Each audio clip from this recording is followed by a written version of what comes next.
নমস্কাৰ এনিটক চাই থকা প্ৰত্যেকগৰাকী দৰ্শকক এই মুহূৰ্তত ধন্যবাদ জ্ঞাপন কৰিছো 3 মাহত 700কৈও অধিক কৃষকে এতিয়া আত্মহত্যা কৰাৰ ভয়ংকৰ তথ্য পোহৰলৈ আহিছে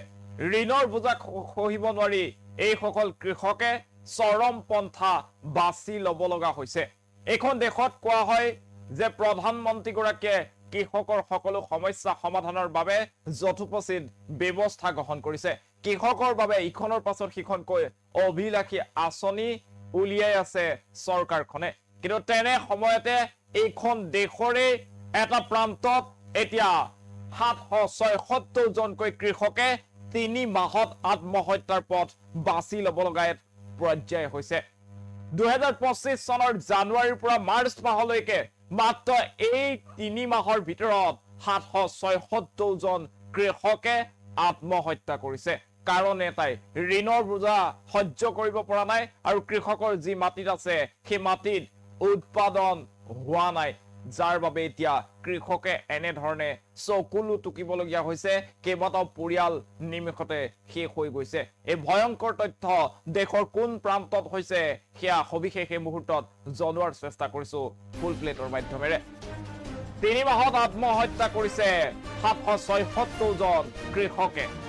মুহূৰ্তত সেই খবৰ জনাইছো মহাৰাষ্ট্ৰত সংঘটিত হৈছে এই ভয়ংকৰ ঘটনা এখন দেশৰ মহাৰাষ্ট্ৰত এই ভয়ংকৰ ঘটনা সংঘটিত হৈছে 2025 জানুৱাৰীৰ পৰা মাৰ্চ মাহৰ ভিতৰত হৈছে এই মৃত্যুৰ ঘটনা ঋণৰ বোজা সহিব নোৱাৰি কৃষকে গ্ৰহণ কৰিছে এই চৰম পন্থা মহাৰাষ্ট্ৰ বিধানসভাত উন্মোচিত হৈছে এই ভয়ংকৰ তথ্য এই মুহূৰ্তত সেই খবৰ জনোৱাৰ চেষ্টা কৰিছো এইখন দেশত এতিয়া কৃষকৰ চকুলো কোনে বুজিব কৃষকৰ যি অৱস্থা হৈ আছে সেই অৱস্থাৰ বুজ লব কোনে যিখিনি সময়ত বিজেপি চৰকাৰখনে কৃষকৰ সকলো সমস্যা সমাধান কৰাৰ কথা কৈ আছে বিভিন্ন আঁচনি কৃষকৰ বাবে অনাৰ কথা কৈ আছে সেইখিনি সময়তে এতিয়া কৃষকৰ মৃত্যুৱে কঁপনি তুলিছে সমগ্ৰ দেশত কিয়নো মহাৰাষ্ট্ৰত বিগত 3 মাহত 2025 চনৰ জানুৱাৰীৰ পৰা 2025 চনৰ মাৰ্চ মাহৰ ভিতৰত 776 জনকৈ কৃষকৰ মৃত্যু হোৱাৰ খবৰ লাভ কৰা হৈছে আৰু এই খবৰৰ পাছতে এতিয়া কঁপনি উঠিছে সমগ্ৰ দেশতে যদিহে 3 মাহত 776 জন কৃষকে আত্মহত্যাৰ পথ বাছি ল'ব লগা হৈছে তেন্তে কল্পনা কৰক এটা বছৰত কিমান জনকৈ কৃষকে এনেদৰে নিজক শেষ কৰি দিব পাৰে আৰু মহাৰাষ্ট্ৰ বিধানসভাত এই ভয়ংকৰ তথ্য উন্মোচিত হৈছে মহাৰাষ্ট্ৰ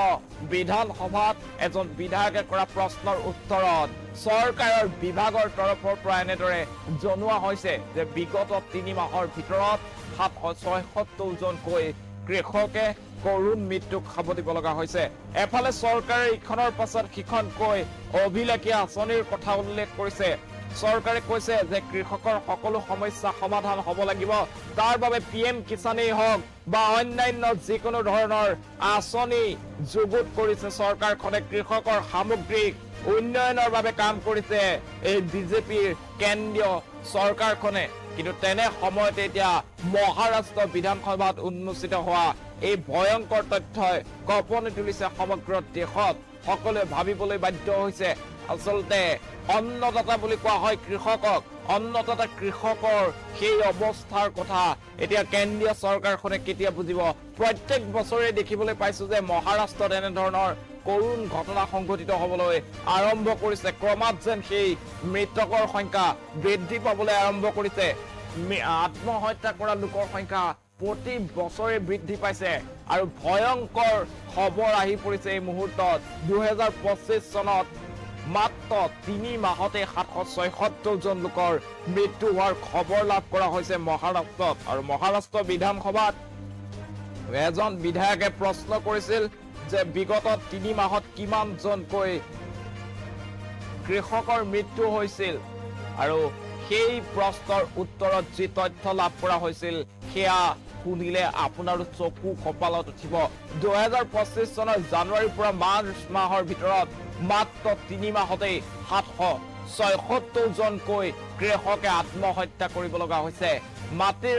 উৎপাদনৰ যি গুণগত মানদণ্ড সেয়া কমি আহিছে আৰু সেয়েহে উৎপাদন হ্ৰাস পাইছে, যাৰ বাবে কৃষকে এতিয়া মূৰে কপালে হাত দিব লগা হৈছে।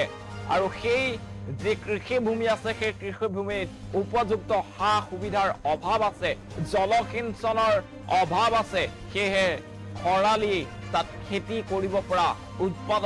উৎপাদনশীল হৈ থকা নাই সেই কৃষিভূমি, যাৰ পৰিপ্ৰেক্ষিতত আজি কৃষকে চৰম পন্থা বাছি ল'ব লগা হৈছে। কৃষকৰ চৰম পন্থাৰ পাছতে এতিয়া দেশজুৰি কঁপনি উঠিছে।